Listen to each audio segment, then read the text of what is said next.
अस्सलाम वालेकुम dear students. आज हम एक्सरसाइज करने जा रहे हैं 3.2। तो 3.2 में हमारे पास अ, दो तरह की वेरिएशंस हम इस्तेमाल करेंगे, जिसमें हमारे पास पहली है डायरेक्ट वेरिएशन।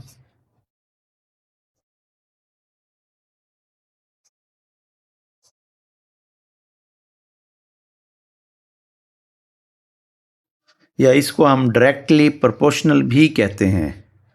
तो डायरेक्ट वेरिएशन में देखें, यानी दो क्वांटिटीज़ के दरमियान ऐसा ताल्लुक़ होता है कि अगर एक मिकदार बढ़े तो उसके साथ दूसरी मिकदार भी बढ़ती है।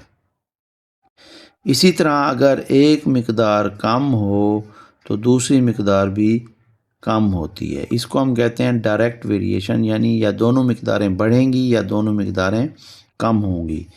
और दूसरे नंबर पे हमारे पास है इन्वर्स वेरिएशन।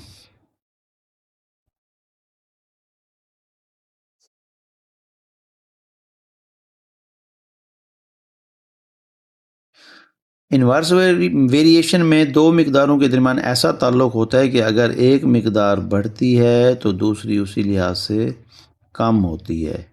इसी तरह अगर एक मिकदार कम हो तो दूसरी उसी तरह बढ़ती है। इसलिए हम इसको कहते हैं एक मिकदार का कम होना, दूसरी का ज़्यादा होना। इसको हम कहते हैं इन्वर्स वेरिएशन या इन्वर्स प्रोपोर्शनल भी कहते हैं, इन्वर्सली प्रोपोर्शनल। तो इसी तरह हम क्वेश्चन नंबर 1 की तरफ बढ़ते हैं। एक्सरसाइज है हमारे पास 3.2। सबसे पहले हम क्वेश्चन देखते हैं कि क्वेश्चन में क्या है। तो यहाँ देखें 3.2 exercise question number 1, if y varies directly as x and y is equal to 8 है when x is equal to 2 find. इसमें हमारे पास तीन पार्ट हैं। y की इक्वेशन बनानी है इन टर्म्स ऑफ x, और y की वैल्यू फाइंड करनी है जब x की वैल्यू 5 रखी जाए। और इसी तरह तीसरा पॉइंट है हमारे पास x मालूम करना है जब y इज इक्वल टू 28 होगा हमारे पास। तो डियर स्टूडेंट, सबसे पहले हम यहाँ से डाटा लेते हैं। देखें, वो कह रहा है कि y वेरीज डायरेक्टली। जब वो कहेगा y वेरीज डायरेक्टली तो हम इसको y प्रोपोर्शनल x लेंगे।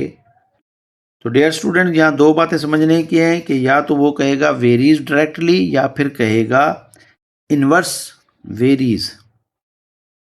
यानी या तो y जो है वो वेरीज करेगा x के लिहाज से, और या फिर वो कहेगा कि y वेरीज इन्वर्सली है x के लिहाज से।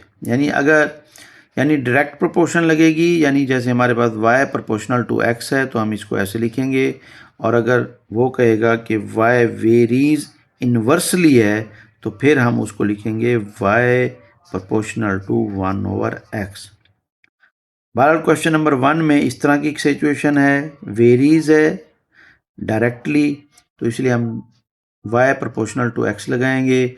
और y प्रोपोर्शनल टू x के बाद वो कह रहा है कि y की वैल्यू आपके पास है 8 जब x की वैल्यू है आपके पास 2। तो क्वेश्चन नंबर 1 इसका क्या है जी? वो कहते हैं जी y in terms of x मालूम करें। तो y in terms of x मालूम करने के लिए हम यहाँ पे सबसे पहले उसी तरह y proportional to x, proportional sign जब ख़त्म करते हैं तो हम कांस्टेंट यूज़ करते हैं इक्वल साइन के बाद, y इक्वल kx। अब देखें यहाँ पे हमारे पास y की वैल्यू दी हुई है 8 और x की वैल्यू दी हुई है 2। यहाँ पुट कर देंगे y is equal to 8, k वैसे का वैसे, और x की जगह हम पुट कर देंगे 2। तो यहाँ से k की वैल्यू क्या निकल आएगी? 8/2 is equal to k and k is equal to 4। Next वही इक्वेशन हम ले लेंगे, ये वाली हमारे पास मेन इक्वेशन है, y is equal to kx। आप देखें वही के की वैल्यू ये वाली जो है हमारे पास के इज इक्वल टू 4, इसको यहाँ लिख देंगे 4x। तो ये हमारे पास इसका आंसर होगा।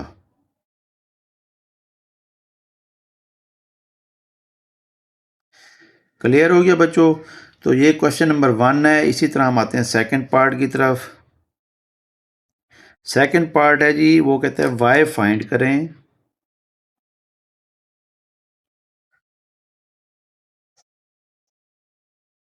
y मालूम करें जबकि x की वैल्यू है 5। अब ये ही इक्वेशन हम लेकर चलेंगे। इसी इक्वेशन को जैसे हमारे पास थी कि y की इक्वेशन थी y इज इक्वल टू के एक्स। यहाँ पे हमने y मालूम करना है। k वही वाला कांस्टेंट जो हमने पीछे निकाला था, k इज इक्वल टू 4 को यहाँ रखेंगे, x की वैल्यू पुट कर देंगे 5। तो ये हमारे पास y इज इक्वल टू 5 4 20, यानी y की वैल्यू 20 आ जाएगी जब हमारे पास x होगा 5। सिमिलरली थर्ड पार्ट की तरफ बढ़ते हैं। इसका तीसरा पार्ट हमारे पास है, वो कहते हैं x मालूम करें जबकि y की वैल्यू क्या है हमारे पास 28। इक्वेशन वही वाली है हमारे पास, y इज इक्वल टू के एक्स। तो देखें डियर स्टूडेंट्स, यहाँ पे वही हमने, अब क्योंकि y हमारे पास गिवन है 28, k की वैल्यू वही कांस्टेंट वैल्यू 4 थी, x मालूम करना है, इसको वैसे रहने देंगे। 4 मल्टीप्लाई हो रहा है, इधर ले आएंगे तो ये 28 के साथ डिवाइड हो जाएगा। तो x की वैल्यू आ जाएगी हमारे पास 7।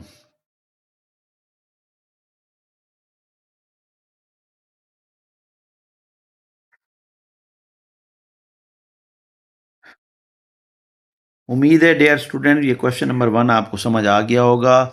इसी तरह हम नेक्स्ट बढ़ते हैं क्वेश्चन नंबर 2 की तरफ। तो क्वेश्चन नंबर 2 हमारे पास आ रहा है, क्वेश्चन नंबर 2 में कहता है जी if y proportional to x, यानी वही डायरेक्टली प्रोपोर्शनल दिया हुआ है, y के लिए उसने प्रोपोर्शनल साइन भी लगा दिया है यहाँ पे, और वो कह रहा है y प्रोपोर्शनल टू x है एंड y की वैल्यू 7 है जबकि x 3 हो। तो फाइंड करना है हमने, क्वेश्चन नंबर 1 है और इसी तरह 2 है। इसका y in terms of x भी मालूम करना है।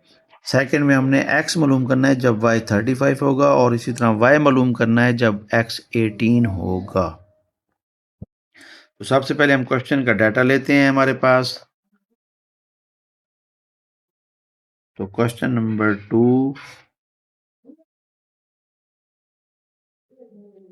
y प्रोपोर्शनल टू x है हमारे पास। इसी तरह y दिया हुआ है 7 जब x की वैल्यू हमारे पास है 3।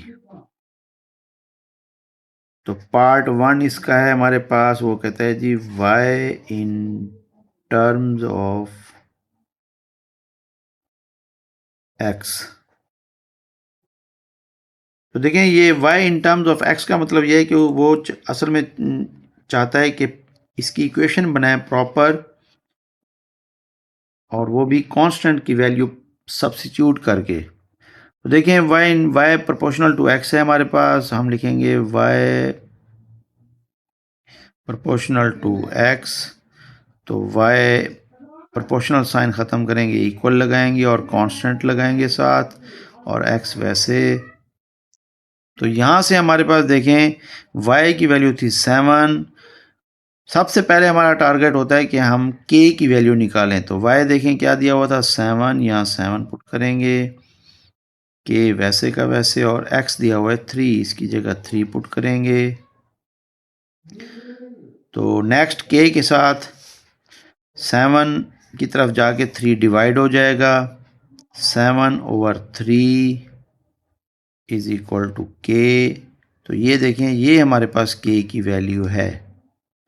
इस k की वैल्यू को दोबारा हमने इस इक्वेशन में पुट कर देना है, तो ये हमारी इक्वेशन बन जाएगी y is equal to kx लेंगे और y is equal to k की जगह पुट कर देंगे 7/3x।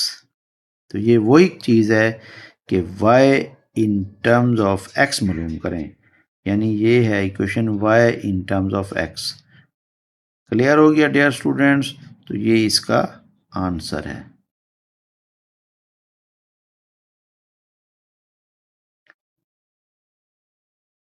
इसी तरह हम क्वेश्चन नंबर 2 के सेकंड पार्ट की तरफ बढ़ते हैं। क्वेश्चन नंबर 2 का सेकंड पार्ट हमारे पास, तो देखें क्वेश्चन नंबर 2 जो है वो इसका सेकंड पार्ट वो मालूम करवाना चाह रहा था कि जी x मालूम करें जब y की वैल्यू क्या हो 35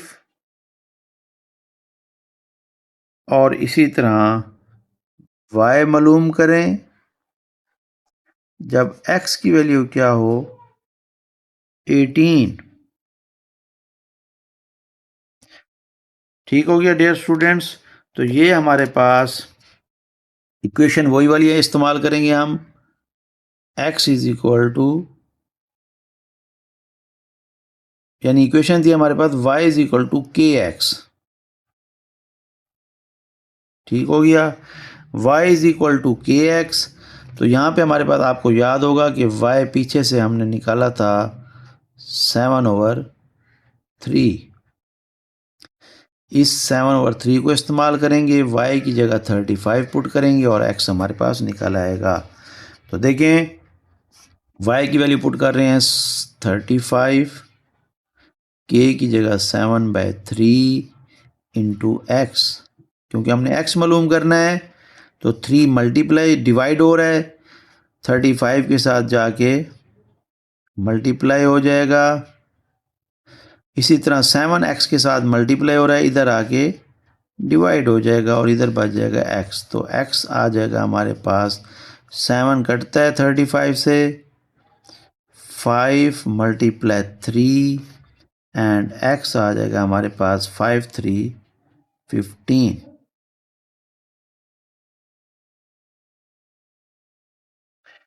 क्लियर हो गया डियर स्टूडेंट्स? तो इसी तरह हम इसकी सेकंड पार्ट की तरफ भी आते हैं, वो भी इसी क्वेश्चन का हिस्सा है जिसमें हमने y मालूम करना था। इक्वेशन हम वही पुट करेंगे जो हमारे पास शुरू में बनी थी, y is equal to kx। यहाँ भी हमने डियर स्टूडेंट्स ये देखें, ये y की वैल्यू नहीं है, ये k की वैल्यू है, इसको k कर लेना है आपने। ये हमारे पास कांस्टेंट नंबर था 7/3। तो बहरहाल आगे बढ़ते हैं, तो k वही है हमारे पास, k इज इक्वल टू 7/3।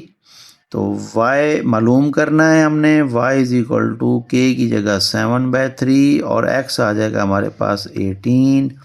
तो देखें 3 और 18 कटते हैं, 3 6, 7 मल्टीप्लाई 6 और y इज इक्वल टू आ जाएगा 42। y is equal to 42। तो ये हमारे पास इसका आंसर है। ये था क्वेश्चन नंबर 2 का सेकंड पार्ट।